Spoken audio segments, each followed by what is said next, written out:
Hello, welcome back to another Warner Brothers Studio Tour What's on video. In this video I'll be talking to you about the Relax Tour feature at Warner Brothers Studio Tour.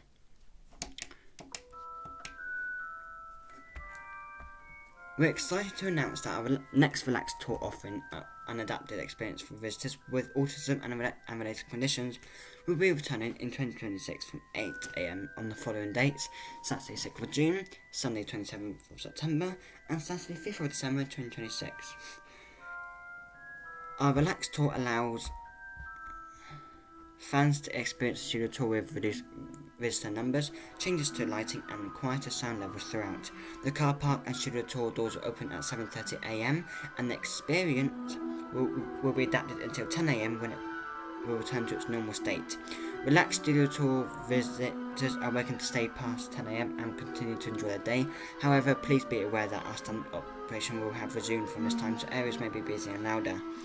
Adaptations will also be made to the additional elements to the studio tour as part of the Hogwarts in the Snow features.